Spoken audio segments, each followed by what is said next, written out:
सैनिक भी होते थे। क्यों? बीच में समुद्र में नाव लूट लेता था। आपको पता नहीं है तो समझ लीजिए, समुद्र में नाव लूट लेता था। समुद्री लुटेरा के नाम सुना? समुद्री लुटेरा नाव समुद्र में घूमता रहता था। कौन आ रहा है? लूट लेता था समुद्र में, लूट कर आएगा घर जाओ। आज हम लोग बात करने वाले हैं बीए पार्ट 2 हिस्ट्री ऑनर्स का चैप्टर 6। चैप्टर 6 का ये भाग 13 है। समझ लीजिए कितना लंबा चैप्टर है कि ये भाग 13 है। और इससे पहले वाला भाग 12 तक आपने नहीं देखा है तो लिंक डिस्क्रिप्शन में होगा, प्ले लिस्ट वहां से देख सकते हैं, प्ले लिस्ट में जाकर देख सकते हैं। देखिए बहुत सारे बच्चे हैं कि पूरा वीडियो नहीं देखते हैं। आप लोग पूरा वीडियो देखते नहीं है और बहुत सारे बच्चों की स्किप कर करके वीडियो देखने की आदत होती है। तो ऐसा आप लोग क्यों करते हैं? आपको समझ में आ जाएगा जब तक पूरा वीडियो नहीं देखिएगा। और एक बात कि देखिए अब हमको कैसे पता चला कि आप लोग पूरा वीडियो नहीं देखते हैं? देखिए दो कारण था। एक वो बात कि पिछला वाला वीडियो, इससे पहले वाला भाग 12 में हमने 2 क्वेश्चन बोला था कि दोनों क्वेश्चन के आंसर आपको कमेंट में लिखना है।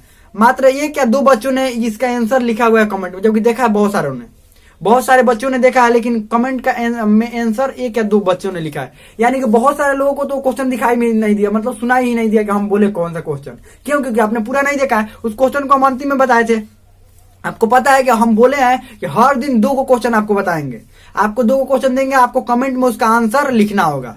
लेकिन आप लोग है कि क्या करेंगे? आप लोग अंत तक तो देखेंगे ना, स्किप कर करके देखने की आदत होती है। तो आप लोग अंत तक जरूर देखिए, तभी ना समझ में आएगा। तो चलिए अंत तक जरूर देखिएगा। तो चलिए आज हम ये शुरू करते हैं, आज की क्लास शुरू किया जाता है। चलिए पहला क्या है इसमें, इससे पिछला वाला में क्या पढ़े थे? इससे पिछला वाला में और एक बात कि हर दिन 2 क्वेश्चन देंगे, 2 क्वेश्चनों का आंसर आपको कमेंट में लिख जरूर बताना होगा। और ये जो क्वेश्चन होगा वो कोई बाहर से क्वेश्चन नहीं रहेगा, जो हम पढ़ाए हैं वही क्वेश्चन रहेगा। आज हम पहले ही वो दोनों क्वेश्चन बता देते, उसके बाद पढ़ाना शुरू कर रहे हैं। पहला क्वेश्चन है कि सलीम किसके बचपन का नाम था? सलीम किसके बचपन का नाम था? और दूसरा क्वेश्चन है कि ये मेहरुनिसा किसका नाम था? दोनों क्वेश्चन है। पहला सलीम किसका नाम था और दूसरा है कि मेहरुनिसा किसका नाम था। मेहरुनिसा का एक और नाम बताना है और सलीम का भी नाम बताना है, सलीम किसका नाम था। चलिए क्लास शुरू करते हैं। इससे पहले हम जहांगीर के बारे में पढ़ रहे थे। किसके बारे में पढ़ रहे थे? जहांगीर के बारे में पढ़ रहे थे। इसकी इन लोगों का शादी कई होता था, लेकिन मुख्य रूप से नूरजहां काफी प्रसिद्ध हुई थी जब शादी हुआ था। तो नूरजहां क्यों? क्योंकि ये इन लोगों का शादी हुआ था ये 1611 में। इसके बाद देखिए, इसकी शादी होने के बाद इसने क्या किया था? नूरजहां ने क्या किया था? हर जगह जहां जहांगीर का सिग्नेचर होता था, साइन, वहां पर क्या कहती थी कि हमारा भी सिग्नेचर होना चाहिए। जो भी शाही दस्तावेज है, शाही जो भी फरमान होते थे कि ये जनता के बीच ये फरमान सुनाने से पहले उस पर राजा का हस्ताक्षर होता है या कहीं पर संदेश भिजवाना होता है। मान लीजिए इस राजा के उस राजा के, मतलब जहांगीर से किसी और राजा के पास संदेश भिजवाना हो तो वहां पर जहांगीर द्वारा लिखी गई सब बात होगा और नीचे जहांगीर का हस्ताक्षर। तो वहां पर भी कहती थी नूरजहां के हमारा भी क्या होना चाहिए? हस्ताक्षर होना चाहिए। और एक बात, ये जो शाहजहां था जिसका नाम था खुर्रम, ध्यान रखिएगा, शाहजहां जिसका नाम था खुर्रम, इससे बहुत ये इसको देखना नहीं चाहती थी। नूरजहां देखना नहीं चाहती, इसका नाम था खुर्रम। लेकिन इसका तो प्रसिद्ध था, क्योंकि इसका प्रसिद्ध था ये अपने दरबार में। क्यों? क्योंकि बहुत अच्छा कुशल योद्धा था और ठीक ठाक ये दक्षिण भारत में विजय कर लिया था। मतलब बहुत सारे जगहों का अच्छा तरह से देखभाल कर सकता था ये। तो इसने सोचा नूरजहां ने कि इसको तो देखिए दरबार से हटवा नहीं सकते हैं कुछ भी करके शाहजहां को, क्योंकि इसका पुत्र है, हटाएगा? जहांगीर इतना अच्छा सेना नायक है, हटाएगा ही नहीं। तो क्या करना पड़ेगा कि अपने कंट्रोल में इसको लाया जा सके। किसको? शाहजहां को। अगर इसको कंट्रोल में ना लाया जाए तो ये अपना वर्चस्व महल में रखेगा। ये कौन सोचता था? नूरजहां। बताओ, ये सब आलतू फालतू की बात सिर्फ सोचती रहती थी। तो ये क्या हुआ, इसने कंट्रोल करने के लिए कहा कि रुको, इसको शादी करवाया जाए। क्या करवाया जाए? शादी। और शादी किससे ये करवाई? इसके भाई का, इसका भाई था, उसकी एक लड़की थी, जिसका नाम था मुमताज। इसका भाई था किसका? ये नूरजहां का भाई था औसफ खां।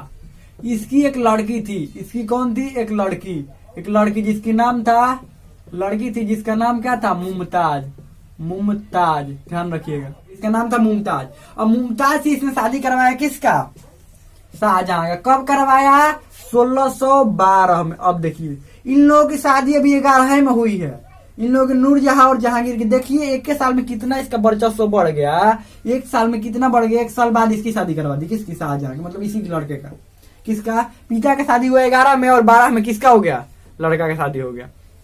किसने करवाया? नूरजहां ने शादी करवाया। अपने भाई की जो लड़की थी, इसकी लड़की थी मुमताज, उससे शादी करवा दिया गया शाहजहां का, इसको कंट्रोल में रखने के लिए। किसको?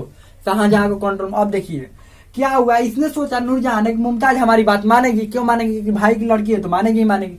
मुमताज ने देखा कि 1 साल में आकर नूरजहां ने पूरे महल पर कब्जा कर लिया। कब्जा करने का मतलब ये हुआ कि जितने भी शाही फरमान है सब पर ये अपना हस्ताक्षर करवा रही है। महल में सारी बात इसका हो रहा है, सब कुछ इसका हो रहा है। यानी महारानी की ताकत बहुत ज्यादा होता है, महारानी की ताकत बहुत ज्यादा होता है। यानी कि इसके बाद महारानी कौन बनेगा? इसको अपने दिमाग मुमताज, नूरजहां के बाद महारानी हम ये बनेंगे, तो हम इसके बाद फिर कहा माने।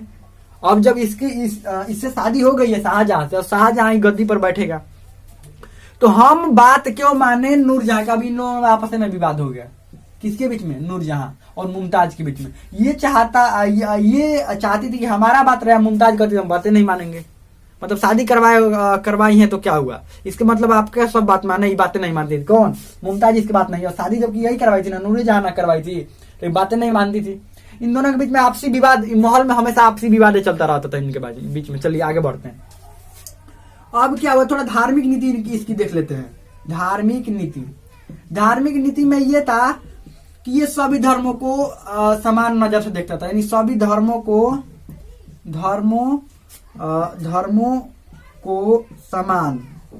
समान नजर से देखता था ये। उसके बाद ये रक्षाबंधन का त्योहार मनाया था, ध्यान रखिएगा। रक्षाबंधन का त्योहार मनाया था अपने, जब राज्याभिषेक इसका हुआ था उसके 7वें वर्ष में। 7 वर्ष बाद यानी कि लगभग 7वें वर्ष में। इसका कब? 1605 में ये राजगद्दी पर बैठा था। 7-5 कितना होगा? 12। यानी 1612 ईस्वी में ये क्या बनवाया था? राखी बनवाया था, ध्यान रखिएगा। रक्षाबंधन का त्योहार कब मनवाया था? 7वें वर्ष में, यानी 1612 में ये रक्षाबंधन का त्योहार मनाया। अब देखिए विदेशी दौरा थोड़ा बहुत देख लेते हैं। विदेशी दौरा क्या था? विदेशी, अब इसको समझना, ध्यान रखना बहुत जरूरी है। दौरा, विदेशी दौरा में सबसे पहले बात करते हैं हम इंग्लैंड की ईस्ट इंडिया कंपनी की एंट्री इसी समय हो रही थी। देखिए ईस्ट इंडिया का ये 1611 चल रहा है ना, इससे पहले ईस्ट इंडिया कंपनी का स्थापना कब हुई थी? ईस्ट इंडिया कंपनी अंग्रेज भी अब ना एंट्री करेंगे। अब अंग्रेजों के बारे में पढ़ना, ध्यान रखिएगा। अंग्रेज अब ना भारत में एंट्री करेंगे। देखिए व्यापार से होते हुए क्या करेंगे? East India company. अब ईस्ट इंडिया कंपनी की स्थापना कब हुई थी? 31 दिसंबर। मुख्य रूप से लोगों को यही याद रहता है कि 1600 ईस्वी में ईस्ट इंडिया कंपनी की स्थापना हुई थी, लेकिन उनको ये नहीं पता होता है कि 1600 ईस्वी में स्थापना हुआ था, लेकिन किस डेट को हुआ था, ये डेट नहीं पता होता है। अब देखिए ईस्ट इंडिया कंपनी का नाम ईस्ट इंडिया कंपनी क्यों था? आपको पता है ईस्ट इंडिया कंपनी ही क्यों पड़ा? क्योंकि ईस्ट मतलब क्या होता है? पूरब। इंडिया मतलब आपको पता है भारत को इंडिया कहता है। कंपनी का मतलब समूह होता है। कंपनी का मतलब क्या होता है? समूह, यानी कि व्यापारियों का समूह आता था। अब देखिए क्या हुआ था, जो इंग्लैंड था, ये लोग व्यापारी मुख्य रूप से ईस्ट इंडिया कंपनी कहाँ की थी? इंग्लैंड की थी। ये हो गया भारत, समझिए, ये हो गया भारत। इधर समझ लीजिए इंग्लैंड पूरा बहुत दूर है, तो इधर से समुद्री मार्ग से होकर भारत आना पड़ता था, ध्यान रखिएगा। यहाँ पर भारत आना पड़ता था समुद्री मार्ग से होकर। तो क्या था इंग्लैंड में, यहाँ पर इंग्लैंड में ऐसा नहीं कि कोई भी व्यापारी उठकर आकर भारत में व्यापार करना, नहीं। दोनों तरफ के राजा सख्त थे। यहाँ की महारानी और यहाँ के राजा जो थे वहां पर सख्त थे। ये नहीं कि उठकर कहीं पर भी जाकर व्यापार करने लगेंगे, परमिशन लेना पड़ता है व्यापार करने के लिए।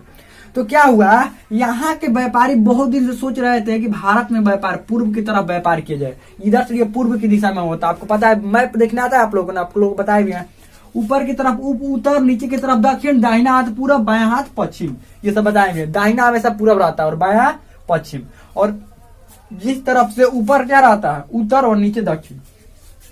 तो इंग्लैंड के व्यापारी चाह रहे थे भारत में आकर व्यापार करना, क्योंकि यहाँ पर फायदा ज्यादा दिख रहा था। और पुर्तगाली पहले से व्यापार कर रहे थे।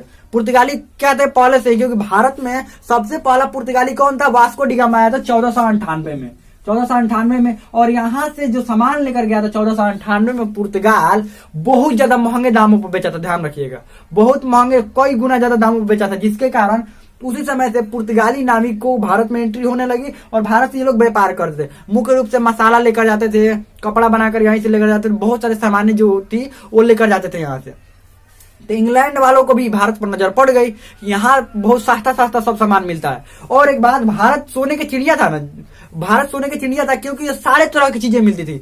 देखिए भारत में सब मौसम पाए जाते हैं, सब चीज यहाँ पर मैदानी भाग में पाए जाएंगे, पठारी भाग में मिलेंगे, पहाड़ी, नदी, झरना, सब कुछ, समुद्र, सब कुछ मिलेगा। यहाँ पर किसी भी चीज की कमी नहीं है। यहाँ पर कोयला मिलेगा, सोना मिलेगा, सब कुछ मिलता है यहाँ पर, ध्यान रखिएगा।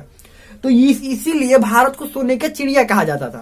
तो इनको था कि इंग्लैंड के व्यापारियों को था कि भारत में आकर क्या करें, हम भी व्यापार करें, लेकिन पहले यहाँ के महारानी से परमिशन लेना होगा, उसके बाद यहाँ के राजा से परमिशन लेना होगा। तो यहाँ के महारानी से 31 दिसंबर 1600 ईस्वी को परमिशन मिला और इन्होंने यहाँ के व्यापारियों को मिला परमिशन कि आप जाकर भारत में व्यापार कर सकते हैं।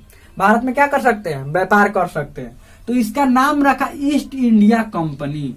ईस्ट इंडिया कंपनी का मतलब ये हुआ, ईस्ट मतलब पूरब इंडिया। देखिए फालतू इसमें कोई शब्द है नहीं ईस्ट इंडिया कंपनी में। ईस्ट मतलब पूरब, इंडिया मतलब भारत, वही, और कंपनी मतलब समूह। अब देखिए ये व्यापारी समूह में आते थे, ये नहीं कि ये नाव लेकर निकल गए इंग्लैंड से भारत के लिए, छोटा सा नाव लिया है और उस पर लेकर आएंगे 10 किलो सामान उधर से लाद कर, नहीं। अरे नाव इधर पलट जाएगी, इधर नाव पलट जाएगी, समुद्र के तूफान आया पलट गई नाव।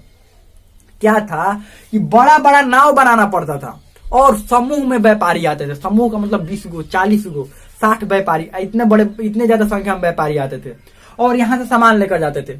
और एक बात, खर्च भी कम पड़ता था इनको आने में। एक के साथ जब आएंगे तो खर्च भी कम पड़ेगा।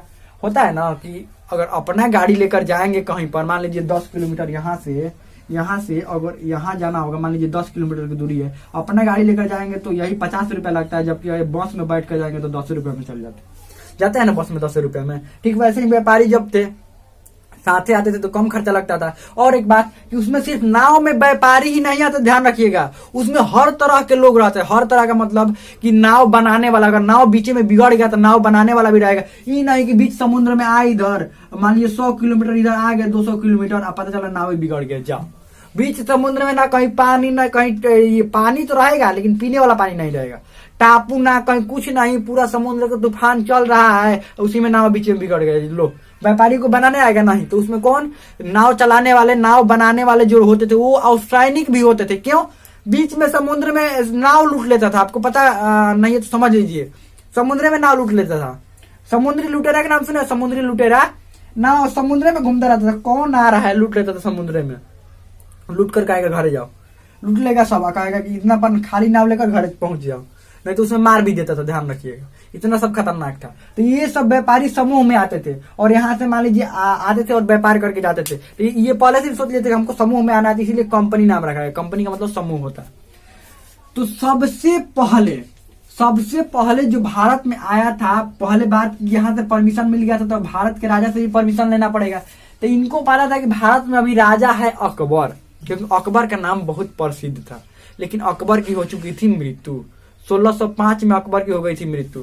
जब ये ईस्ट इंडिया कंपनी की 1600 में स्थापना हुई तो उस समय तो राजा अकबर था, लेकिन 1605 ईस्वी में अकबर की हो गई थी मृत्यु। अब एक बात, कंपनी का स्थापना होते ही भारत के लिए रवाना थोड़े हो जाएंगे, पूरा प्लानिंग करना पड़ेगा ना कि भारत जाने में कितनी दूरी तय करना पड़ेगा, कौन कौन सी नाव लेकर जाना पड़ेगा, कौन कौन जाएंगे, क्या करेंगे, सब प्लानिंग करने में इन लोगों को बहुत दिन समय लग गया। तो ये फाइनली 1608 में 2 लोग आए थे। इसमें प्रमुख थे कैप्टन हॉकिंस। कौन थे, कैप्टन हॉकिंस और सर टॉम्स, ये 2 थे। अब कहेंगे कि एगो नाम है, हम तो बोल रहे हैं कि पूरा समूह में आते थे, एगो नाम में 2 लोग थे। अरे प्रमुख यही थे, राजा से मिलने के लिए यही गए थे।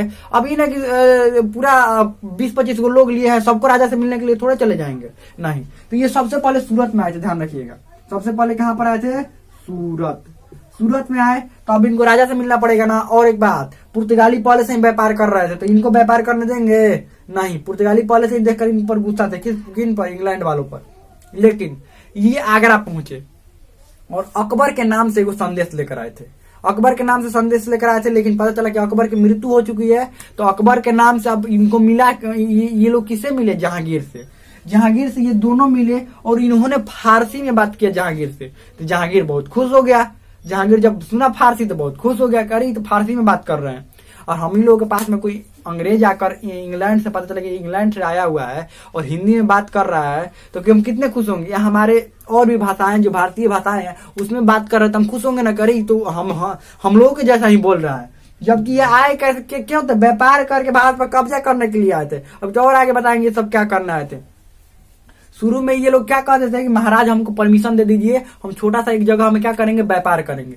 तो क्या हुआ, जहांगीर ने कहा कि ठीक है, अभी परमिशन इस समय नहीं मांगे थे, इस समय तो अभी तो मिलने आए थे, परमिशन मांगे लेकिन उतना कुछ हुआ नहीं। फाइनली ये 1613 में इनको मिल गया परमिशन। 1613 में परमिशन मिल गया कि हाँ स्थापना कीजिए अपनी कंपनी का, अपनी कंपनी का भारत में स्थापना कीजिए, मतलब व्यापार कर सकते हैं भारत से, कोई दिक्कत नहीं है, टैक्स दीजिए, व्यापार कीजिए, कोई बात नहीं। सबसे पहले इनकी जो कंपनी स्थापित किया था इन लोगों ने, वो तो शुरुआती दौर में ये तो सूरत में स्थापित किया, धीरे धीरे ये बढ़ाने लगे अपना व्यापार। धीरे धीरे क्या किए, व्यापार बढ़ाने लगे और कपड़ा वाला व्यापार ये लोग करते थे। मुख्य रूप से गद्दा, रजाई, ये सब कपड़ा वाला और कपड़ा उपड़ा बनाते थे ये लोग। लेकिन बाद में इनका तो दिमाग कुछ और ही चल रहा था, भारत पर कब्जा करने के लिए दिमाग चला था। तो सोने की चिड़िया इन्होंने देख लिया था कि भारत सोने की चिड़िया है, ऐसा बहुत कुछ लेकर जा सकते हैं, बहुत खरीदने की क्या जरूरत है। उन लोगों ने सोचा कि हम ये कब्जा कर लेंगे तो सब फ्री में मिल जाएगा, हमको खरीद झूठो मूठो कर रहे हैं, महाराज बोल रहे हैं, महाराज बोलकर परमिशन ले रहे हैं, हर जगह परमिशन लेना पड़ रहा है, तो खरीदिए। ये खरीदने की क्या जरूरत है, अगर कब्जे हम लोग कर लेंगे तो। उसके बाद ये लोग बहुत तरह से दिमाग लगाते थे कि क्या किया जाए, कैसे व्यापार यहाँ से करना शुरू कर दिए। ये अपना व्यापार करना शुरू कर दिए, जहांगीर अपना राज्य चला ही रहा था। शुरू में ये लोग कुछ दिक्कत नहीं कर रहे थे, ये नहीं कि शासन स्थापित कर रहे थे, लड़ाई कर रहे थे, कुछ नहीं, एकदम शांति से व्यापार कर रहे थे शुरू में। अब क्या हुआ, अब इधर जहांगीर की 1627 में मृत्यु हो गई। 1627 में मृत्यु हो गई और 1627 में मृत्यु होने के बाद अब बताइए राजा कौन बनेगा। जहांगीर की मृत्यु हो गई 1627 में, जहांगीर की मृत्यु 1627 में हो गई थी। तो बताइए अब राजा कौन बनेगा, शाहजहां। इसके बाद राजा कौन बना, शाहजहां। तो हमें लगता है समझ में आ गया होगा। अब हम लोग पढ़ेंगे शाहजहां के बारे में और उसके बाद औरंगजेब के बारे में पढ़ेंगे। उसके बाद ये चैप्टर पूरी तरह से खत्म हो जाएगा। हमें लगता है कि समझ में आ गया होगा। इसमें कोई भी डाउट हो, कोई भी क्वेश्चन हो तो आप कमेंट में पूछ सकते हैं। और एक बात, जो भी दो क्वेश्चन शुरू में बताया उसका आंसर आप कमेंट में जरूर लिखिएगा। हमें लगता है समझ में आ गया होगा। इसमें आपको कोई भी डाउट हो, कोई भी क्वेश्चन हो तो आप कमेंट में पूछ सकते हैं। हमें लगता है समझ में आ गया होगा।